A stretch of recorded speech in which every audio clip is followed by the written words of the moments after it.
Un cordial saludo para todos. Nos reunimos para hacer la lección divina para este tercer domingo del tiempo de Cuaresma en el ciclo A.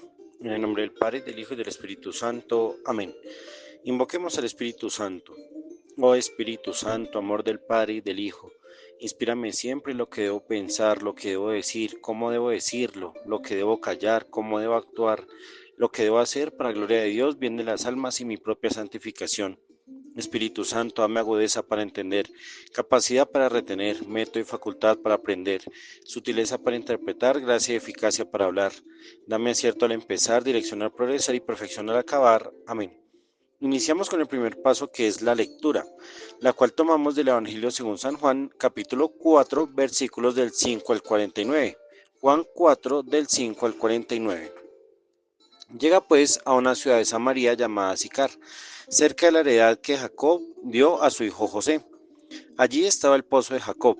Jesús, como se había fatigado del camino, estaba sentado junto al pozo. Era alrededor de la hora sexta. Llega una mujer de Samaria a sacar agua. Jesús le dice: dame de beber, pues sus discípulos se habían ido a la ciudad a comprar comida. Le dice a la mujer samaritana: ¿cómo tú, siendo judío, me pides de beber a mí, que soy una mujer samaritana? Porque los judíos no se tratan con los samaritanos. Jesús le respondió: si conocieras el don de Dios y quién es el que te dice dame de beber, tú le habrías pedido a él y él te habría dado agua viva. La mujer le dice: Señor, no tienes con qué sacarla y el pozo es hondo. ¿De dónde pues tienes esa agua viva? ¿Es que tú eres más que nuestro padre Jacob, que nos dio el pozo y de él bebieron él y sus hijos y sus ganados? Jesús le respondió: todo el que beba de esta agua volverá a tener sed, pero el que beba del agua que yo le dé no tendrá sed jamás, sino que el agua que yo le dé se convertirá en él en fuente de agua que brota para la vida eterna. Le dice la mujer: Señor, dame esa agua para que no tenga más sed y no tenga que venir aquí a sacarla. Él le dice: vete, llama a tu marido y vuelve acá. Respondió la mujer: no tengo marido. Jesús le dice: bien has dicho que no tienes marido, porque has tenido 5 maridos y el que ahora tienes no es marido tuyo. En eso has dicho la verdad. Le dice la mujer: Señor, veo que eres un profeta. Nuestros padres adoraron en este monte y vosotros decís que en Jerusalén es el lugar donde se debe adorar. Jesús le dice: créeme, mujer, que llega la hora en que ni en este monte ni en Jerusalén adoraréis al Padre. Vosotros adoráis lo que no conocéis, nosotros adoramos lo que conocemos, porque la salvación viene de los judíos. Pero llega la hora, ya estamos en ella, en que los adoradores verdaderos adorarán al Padre en espíritu y en verdad, porque así quiere el Padre que sean los que le adoren. Dios es espíritu, y los que adoran deben adorar en espíritu y verdad. Le dice la mujer: sé que va a venir el Mesías, el llamado Cristo. Cuando venga, nos lo explicará todo. Jesús le dice: yo soy el que te está hablando. En esto llegaron sus discípulos y se sorprendían de que hablara con una mujer, pero nadie le dijo: ¿qué quieres o qué hablas con ella? La mujer, dejando su cántaro, corrió a la ciudad y dijo a la gente: venid a ver a un hombre que me ha dicho todo lo que he hecho. ¿No será el Cristo? Salieron de la ciudad e iban donde él. Entre tanto los discípulos le insistían diciendo: Rabí, come. Pero él les dijo: yo tengo para comer un alimento que vosotros no sabéis. Los discípulos se decían unos a otros: ¿le habrá traído alguien de comer? Les dice Jesús: mi alimento es hacer la voluntad del que me ha enviado y llevar a cabo su obra.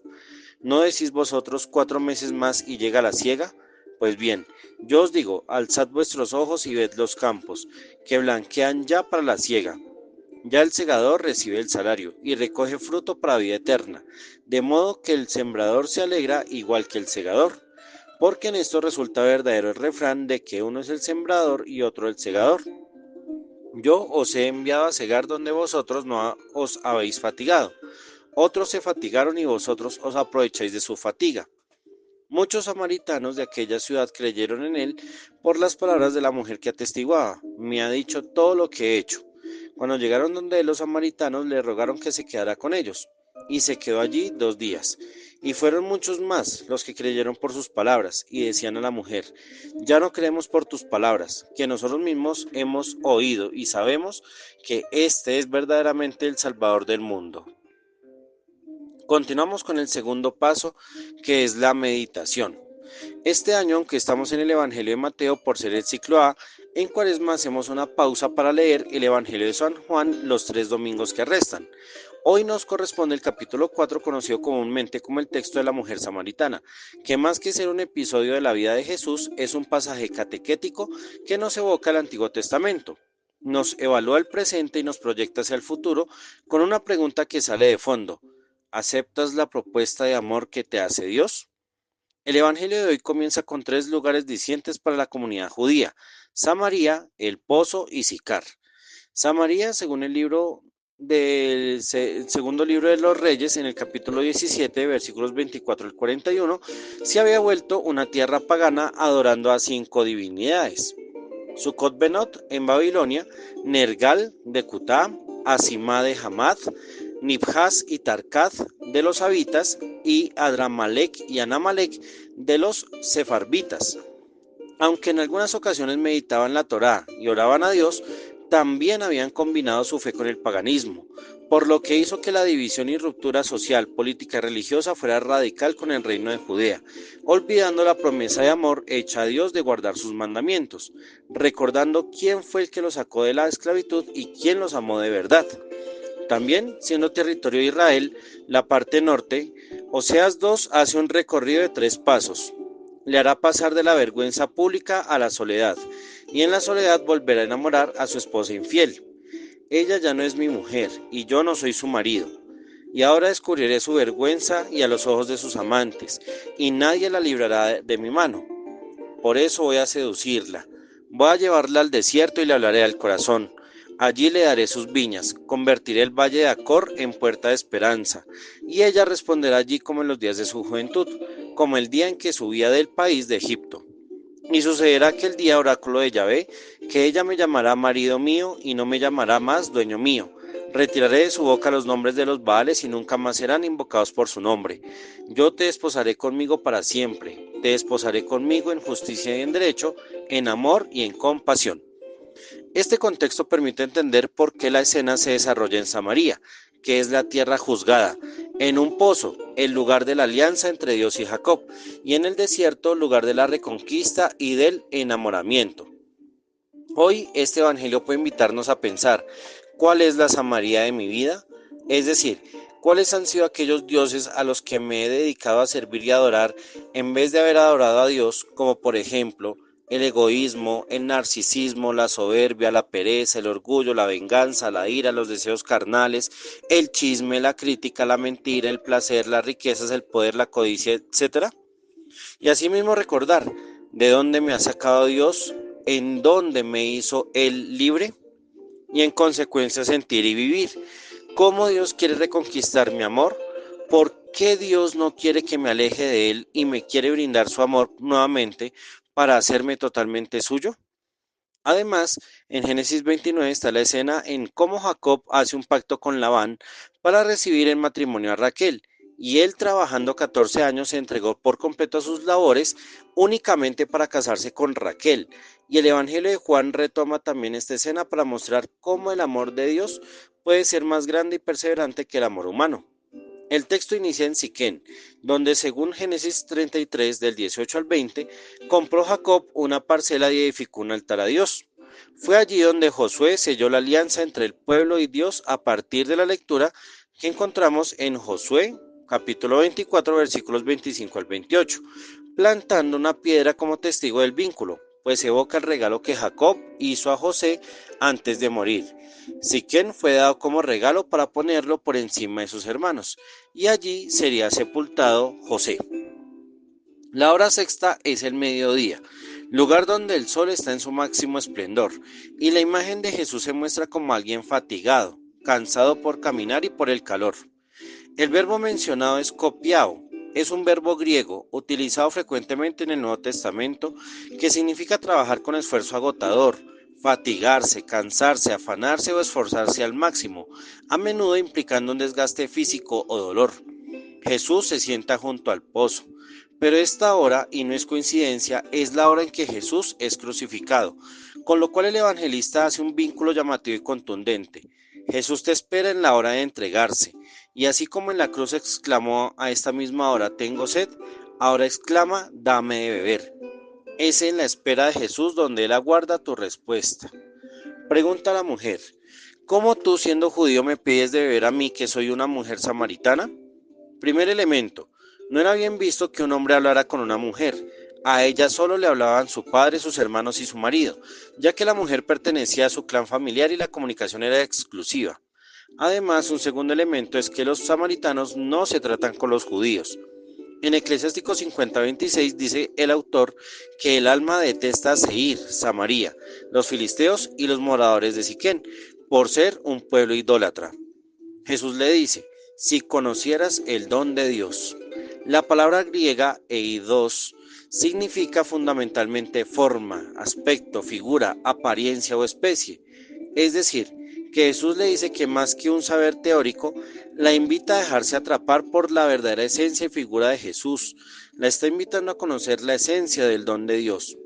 La palabra griega dorea, derivada de dorón, significa regalo, don, donación, y en el contexto bíblico a menudo denota un regalo de Dios o un don especial, subrayando su naturaleza gratuita y generosa. El don de Dios, el regalo, la dádiva por excelencia es el Espíritu Santo. Quizás hoy nos preocupamos por muchas cosas, materiales, salud, familia, trabajo, estudios, etcétera, pero el Señor nos invita a conocer y a sumergirnos y entrarnos en el regalo que más necesitamos, el cual es la presencia y la acción del Espíritu Santo. Sigue Jesús. Si conocieras quién es el que te dice con quién hablas, a veces pasa que no conociéramos a Jesús. No sabemos hablarle o sabemos lo que Él quiere y lo que Él es capaz de hacer. Hoy la invitación es a conocer con quién estamos hablando, precisar que en la oración y en la vivencia del amor estamos hablando con Dios mismo. Es Él quien nos escucha y quien nos habla. Jesús prosigue, tú le habrías pedido a Él y Él te habría dado agua viva. En ocasiones, las necesidades de Jesús evocan las ausencias que llevamos en el corazón. Cuando Él te pide algo, no es porque Él lo necesite, es porque Él sabe que tú tienes una necesidad mayor que se refleja en tu vida y en tu interior. Por ejemplo, la sed de Jesús es la sed de amor y de sentido que llevaba esta mujer. Cuando Jesús le pide a Zaqueo que baje porque necesita hospedaje, era Zaqueo el que necesitaba ser reconocido y aceptado. Cuando Jesús le pide a sus apóstoles pescados para comer, es porque Él quiere sanar el hambre que ellos llevaban en su corazón. Muchas veces las respuestas de los vacíos del corazón no está en lo que Dios nos puede dar, sino en lo que Él nos pide. Así funciona la lógica de Dios. Es una lógica que se basa en una necesidad humana y muchas veces Él necesita únicamente lo que tenemos, lo que podremos brindar. La palabra Zoe significa viviente. Jesús no solo da agua, ofrece un agua que está viva y da vida. Eso significa viviente. Y por ende, Él no da únicamente lo que le solicitamos. Él es capaz de dar mucho más. No quiere calmar temporalmente tu sed ni tus vacíos. Él quiere que tú vivas y seas capaz de portar y generar vida. La mujer responde con las limitaciones presentes. El pozo es hondo, Jesús no tiene cómo sacar agua, manifestando si él se cree más que Jacob. Y esto pasaba porque en el caso de Jacob, el agua no era sacada, sino que el agua misma subía hasta Jacob, hasta saciarlo a él y saciar también a sus ganados. Entonces la pregunta que surge de fondo es si Jesús es realmente más que el pozo y más que el agua. Y vamos a ver qué pasa más adelante. A esto Jesús responde que beber de esa agua del pozo no elimina la sed, pero Jesús va más allá, no solo elimina la sed, sino que aparte de ello será como un manantial, una fuente de donde emana la vida eterna. El verbo utilizado es alomenú, que significa borbotear, saltar. Es algo que no se contiene, tiene necesidad de salir, como en el caso de la fuente. El agua no es retenida, el agua sale, tiene que salir y tiene que saltar. En la mentalidad veterotestamentaria, ser manantial de vida es el resultado de una palabra y un actuar que brota de la unión profunda con Dios y el servicio al débil. Por ejemplo, en Isaías 58:11 describe cómo el verdadero ayuno permite ser un huerto regado, fertilidad y abundancia, y el manantial cuyas aguas no faltan. En Eclesiástico 15:3 se muestra que quien se une a la ley y al temor de Dios, Él lo alimenta con pan de inteligencia y bebe la sabiduría. En Eclesiástico 24:19 al 34, la sabiduría y la ley se asemejan a la dulzura de la miel que nunca se agota. Son más abundantes que ríos caudalosos. Es más brillante que la misma luz y sus efectos traen paz y dicha al corazón. Si leemos Deuteronomio 30, del 15 al 20, allí encontramos que la abundancia y la vida feliz y próspera se basa en la escucha de la voz del Señor, en amarlo y seguir sus mandamientos. Y finalmente en Proverbios 13:14 encontramos que la enseñanza del sabio es fuente de vida. El evangelista Juan, por tanto, al hablar de aguas de vida eterna, está hablando sobre el sentido de la propia existencia. No quiere reducir el pasaje a una sed fruto del calor de una región desértica, sino que está tocando las fibras de las necesidades del hombre. Quien tiene a Dios, como bien lo decía Santa Teresa, nada le falta, nada lo hace turbar, pero quien aún no ha conocido el amor de Dios, prioriza sus ausencias y sus necesidades sobre el amor incondicional de Dios. Lo importante no es resolver una necesidad biológica, física, social o de realización. Lo verdaderamente esencial es el propósito de tu vida, el sentido de tu existencia, sobre qué fundamentas la toma de tus decisiones, cuál es el horizonte sobre el que cuidas tu cuerpo, cómo alimentas tu alma, cómo ejercitas tu espíritu, cómo decides quién entra a tu vida y quién sale de ella, cómo inviertes tu tiempo, cómo cuidas tu descanso. Cuando sabes a quién y a qué perteneces, tu vida sabrá sortear lo que necesitas, pero cuando no lo sabes, vendes tu esencia y tu destino de forma temporal. Por ello, cuando la mujer le pide esa agua, Jesús llama a su marido, a su dueño, a lo que ella responde que no tiene. Y aquí es donde esta imagen de esta mujer toma su verdadero sentido. No es una persona, es el pueblo de Israel que se ha vendido a 5 dioses. Ha tenido 5 dueños olvidando a quien la amaba de verdad, es decir, a Dios. Y como ya hemos mencionado los 5 dioses antes, el actual marido o dueño es el Imperio Romano, al último que la sometía pero que no le rindió culto. Un detalle que pasa desapercibido. En las traducciones dice que Jesús respondió, bien has dicho que no tienes marido, pero el texto griego lo dice de una forma más profunda, kalos eipes hoti andra uk eku. Qué hermoso que digas que no tienes marido. Qué hermoso que digas que no tienes marido. Se cumple la profecía de Oseas. Esta mujer ha olvidado su pasado, lo ha superado y manifiesta su libertad para el verdadero amor. Jesús no la felicita por decir la verdad, la felicita y la acoge como el enamorado que ha superado su pasado porque ahora sí ha encontrado el amor verdadero. Hay una acción que pasa después con la mujer. El texto griego dice theoreo. No se trata de decir veo. Este verbo teoreo significa considerar y contemplar. En ti veo algo diferente. Tú tienes algo que capta mi atención. Algo pasó distinto en mi mente y en mi corazón. En ti no encuentro un hombre como los demás. En ti siento que eres un portador de la voz de Dios. Considerar y contemplar son actos que no se hacen con cualquier persona ni objeto. Se hacen únicamente con el amor verdadero, que en este caso está en Dios. Cuando tú contemplas y consideras a alguien, es porque nadie más merece esa forma de mirar, no merece esa atención, y ella como imagen del pueblo de Dios está cumpliendo con algo más que escuchar. Ahora ve a Jesús. Así como Jesús fue capaz de verle y decirle sus verdades, ella ya libre de su pasado y de su atadura, ahora tiene los ojos libres para verlo a él. Posteriormente, cuando la mujer reconoce en Jesús a un profeta, ella contrapone los montes para adorar a Dios, el monte Garizim y el monte de Jerusalén. Pero Jesús da un salto trascendental. Dios ya no está guardado o reservado en un solo lugar. Ahora vivirá y actuará en el espíritu y en la verdad. La expresión más bella es que Jesús le dice a ella, mujer, confía en mí, créeme a mí. Antes de explicar el verdadero culto, Jesús le pide a la mujer que se apoye en él. Y el verbo pisteo, confiar, es la acción de una persona que se recuesta en un muro para no caerse. La fuerza de la confianza no estaba en la disposición de la persona, sino en la firmeza y resistencia del muro. Si el muro era débil o frágil, no era digno de confianza. Pero si el muro resistía no solo a una persona, sino a muchas, era digno de confianza.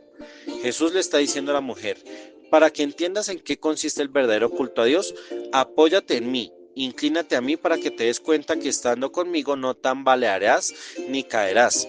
Yo soy tu soporte y tu apoyo, confía en mí. Es la única petición que hace un enamorado de verdad. Confía y cree en mí. Romanos 12 afirma con precisión este culto espiritual, ofrecernos plenamente como un sacrificio vivo, santo, agradable a Dios. Es decir, que tu vida se hace ofrenda ahora como Cristo se ofreció en el Calvario y salió victorioso del sepulcro, nosotros somos entregados a los demás. Y la mejor forma de saberlo es, ¿cómo los demás reconocen y valoran mi presencia y mi servicio? ¿Lo que yo hago es agradable y construye el bien a los demás? ¿Mi acción y mi palabra acercan más a Dios? ¿Me reconozco por llevar una vida única, diferente y confrontante? El verdadero culto a Dios lleva a identificar su verdadera voluntad, lo bueno, lo agradable y lo perfecto. Dios es espíritu y es verdad, y los que lo adoran lo hacen en espíritu y verdad. La mujer expresa ahora, sé que va a venir el Mesías, cuando Él venga nos lo desvelará todo. Hay que tener cuidado con esta frase porque es muy bella y especial. La palabra desvelar significa significa literalmente quitar el velo. Y en una boda, el único que quita el velo del rostro de la esposa es su marido. Le quita el velo para verla, contemplarla, amarla y besarla. Entonces, ¿qué es lo que hace Jesús en nuestras vidas? Nos quita el velo que nos impide vernos tal como somos, para vernos, aceptarnos y en este proceso de amor ser capaces de verlo a Él. Acá no se refiere ni a decir secretos ni cosas misteriosas. Es un proceso de amor donde las nupcias se viven en su totalidad. Dios quiere que te veas y viéndote que lo contemples a Él y pensarse si quieres vivir toda tu vida junto a Él. Y también porque al quitar el velo, Él le declarará todo el amor que siente por ella. Ahí está el fundamento de la verdad. La verdad está basada en el amor. Si no hay amor, no hay verdad. Por ello Jesús le habla con amor. Yo soy. Pronuncia el nombre que reveló a Moisés. Yo soy el que soy. Yo soy siendo contigo. Cuando te encuentras con el amor verdadero, escuchas su nombre y eres capaz de pronunciarlo. Lo mismo que sucede en esta escena. Jesús le dice, yo soy el que te ha amado, el que está hablando contigo. Ojalá nuestra experiencia de oración nos permitiera entender que es Él quien nos ha amado de verdad. Al llegar los discípulos se sorprenden que hablará con la mujer. Ya hemos explicado el porqué desde el contexto. La mujer deja el cántaro inmediatamente. Es una expresión hermosa. La mujer deja sus búsquedas, sus seguridades y necesidades. Quien ama de verdad es capaz de soltar todo aquello que le impide ser libre y sale corriendo. El verbo empleado es afeken, el mismo que se utiliza para el verbo perdonar. Quien perdona suelta completamente. Si unimos la orden que Jesús le dijo llama a tu marido con esta parte, entendemos que ella sí hizo caso. Fue a llamar al pueblo, a la gente, a sus compañeros y vecinos, y empezó a hacer más discípulos para Jesús. Ella se volvió catequista, se volvió misionera.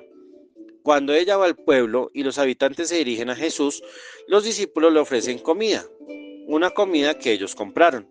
Pero Jesús, al igual que Moisés y Jeremías, su único alimento es hacer la voluntad del que lo envió. Tal como lo dice el Salmo 40 en los versículos del 8 al 9. Dije entonces, aquí he venido. Está escrito en el rollo del libro que debo hacer tu voluntad, y eso deseo, Dios mío. Tengo tu ley en mi interior. Lo que llena el ser de Jesús, lo que da sentido a su existencia, es la obediencia al Padre y al Espíritu. Y quienes hemos hecho misión alguna vez así lo hemos sentido. Por más hambre o sueño que haya, cuando se comparte la palabra y el servicio al necesitado, Dios calma toda necesidad o preocupación. Y además Jesús dice el verbo teleioso, completar, terminar la obra. Por ello la sexta palabra de Jesús es telelestai. Ya acabé la obra que me fue encomendada, ya terminé todo. Y allí Jesús menciona la alegoría del sembrador y el segador. Ambos se alegran porque el trabajo es el mismo, la obtención del fruto. Para ello se requiere que alguien haga el esfuerzo de sembrar y el otro saber el momento oportuno para recoger la cosecha. El trabajo de ambos es complementario y su alegría y el salario, por tanto, también es mutuo. El texto termina de una forma muy bella. Los samaritanos no creen en Jesús por lo que ha anunciado la mujer. Creen porque han escuchado directamente a Jesús. Es la fe auténtica que no necesita milagros. Es la adhesión que se descubre como las nuevas fuentes de agua viva. Ellos le ruegan, los samaritanos le piden a Jesús que se quede, que more. Y como ya hemos mencionado en otras lecciones divinas, el verbo morar es la habitación de Dios en su templo. Ahora el templo es la comunidad de los que creyeron. Es la verdadera experiencia discipular. Escuchar a Jesús lleva a la salvación. Salvación que, como hemos dicho, implica reconocer quiénes somos y saber descubrir en Dios cómo proyectar nuestra existencia. Hemos visto que con Él somos libres y así adoramos a Dios en espíritu y verdad. Dirijamos nuestra oración a Dios Padre Celestial. Padre misericordioso, te has acercado a nuestro pozo para que reconozcamos la sed que nos impide vivir en libertad y sin juzgarnos nos revelas nuestro pasado, no para revivir dolores, sino descubrir cómo tu amor nos ha liberado. Danos del don de Dios, el Espíritu de la verdad, el agua viviente para que seamos fuente de la vida del Eterno. Que en nuestro actuar y presencia se note que eres tú quien actúa, bendice, acompaña y sostiene para que podamos decir, creemos en ti. Amén. Contemplemos este Evangelio. Cierra tus ojos por un momento y vuelve a la escena del Evangelio. Mira a Jesús llegando al pozo. ¿Qué sientes al ver a Jesús fatigado? Escucha a Jesús diciendo, dame de beber. ¿Qué ofreces para calmar su sed? Escucha a Jesús que dice, mi alimento es hacer la voluntad del que me ha enviado. ¿De qué alimentas tu existencia? Asumamos nuestro compromiso de vida por medio de la acción. Acciones de Jesús. Subir al monte al encuentro con Dios. Acción con Jesús. Reconozco en Él la ley del amor y la voz de la verdad. Acción para Jesús. Escucho al Hijo amado del Padre. Ahora, de forma personal o comunitaria, profundicemos el Evangelio de hoy. Lectura, ¿qué dice el texto? Meditación, ¿qué quiere decir el texto? Oración, ¿qué le digo a Dios desde el texto? Contemplación, ¿cómo me adhiero existencialmente al texto? Acción, ¿qué debo hacer según lo encontrado en el texto? Aprovechemos esta forma de orar para profundizar y escudriñar lo que Dios nos quiere decir en el hoy de nuestra fe. Conectémonos con su amor y vivamos con autenticidad lo que hemos recibido. Culminemos la lección por medio de la Santísima Virgen María. Salve Reina de los cielos y Señora de los ángeles, salve raíz, salve puerta que dio paso a nuestra luz. Alégrate Virgen gloriosa entre todas la más bella. Salve agraciada doncella, ruega Cristo por nosotros. Amén. Que el Señor nos bendiga y nos acompañe siempre en el nombre del Padre, y del Hijo y del Espíritu Santo. Amén.